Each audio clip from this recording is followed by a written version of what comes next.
اگر بیوی نے آپ کی تمام ذمہ داریاں سنبھال لی ہیں تو پھر آپ اطمینان سے گھر در کا کام سنبھال لیں.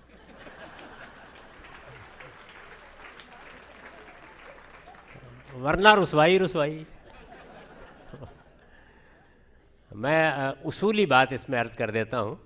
یہ تو تفنن طبع کے طور پر میں نے عرض کیا. اللہ نے جو نظام بنایا ہے وہ نظام بہت فطرت پر مبنی ہے. وہ یہ ہے کہ میاں بیوی کے تعلق میں بیوی پر کوئی اخراجات کی ذمہ داری نہیں ڈالی گئی. معاشی جد و جہد کی ذمہ داری شوہر پر ڈالی گئی. وہ کمائے، وہ کاروبار کرے، وہ ملازمت کرے، اس پر کوئی ذمہ داری نہیں ہے. وہ ایک پائی بھی گھر میں دینے کی ذمہ دار نہیں ہے، اور شوہر ہی کا کام ہے کہ وہ اخراجات پورا کرے. اس میں اگر فرض کر لیجئے کہ صورتحال ایسی ہو جائے جس کی کچھ تصویر اس میں بیان ہوئی ہے، تو کوشش کریں کہ آپس میں محبت کے ساتھ ایڈجسٹمنٹ کر کے معاملات کو چلاتے ہیں. کہ اصل میں معاشی ذمہ داری ہے جو فیصلہ کن ہو جاتی ہے. تو جس وقت ایک خاتون ذمہ داری اٹھا لے گی اور یہ کہے گی کہ اب گھر کی سربراہ میں ہوں، تو پھر آپ کو اپنی پوزیشن آرام سے قبول کر لینی چاہیے، ورنہ نتائج اچھے نہیں ہوں گے.